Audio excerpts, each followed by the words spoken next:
vari personaggi e creare una città.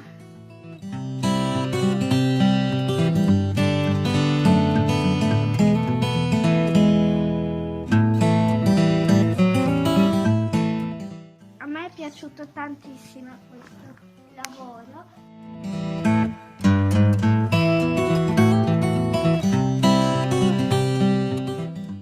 Mi ha portato felicità e mi sono sentita felice ed è stato molto rilassante disegnare.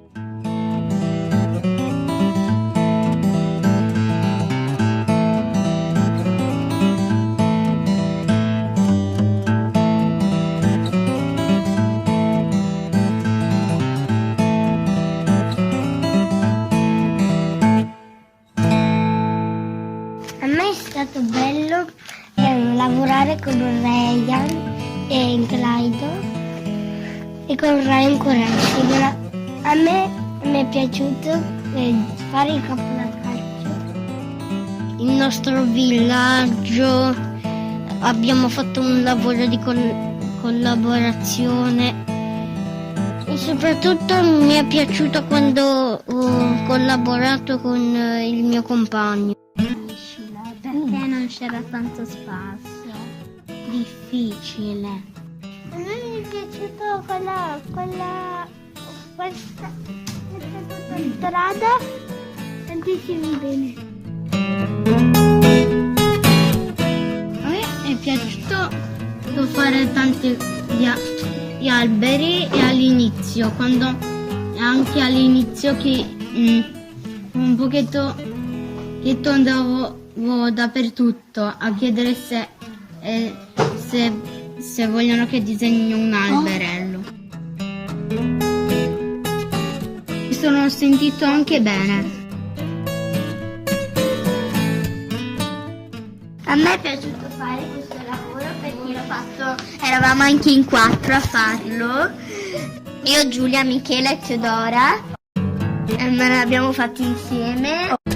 E poi ho creato un po' di spazi miei. Io mi sono sentita bene, però ho avuto anche un piccolo problema ad un certo punto. Praticamente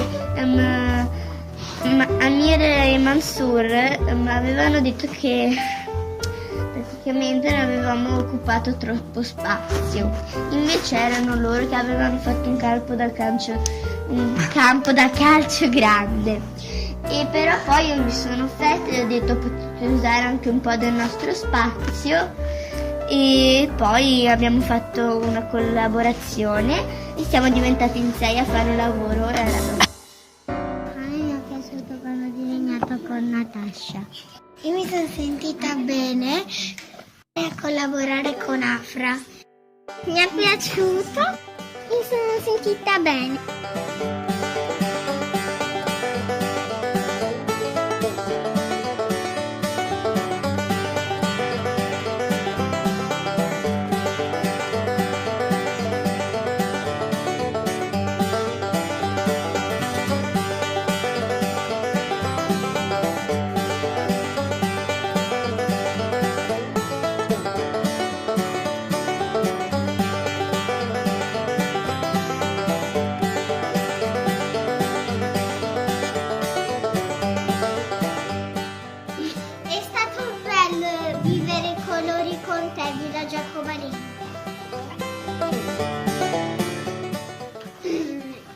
Sei molto carino. È stato bello colorato il villaggio arcobaleno. È stato bello costruire il villaggio arcobaleno con le case e i personaggi. Ci mancherà il villaggio arcobaleno, però è stato bello farti e conoscerti. Villaggio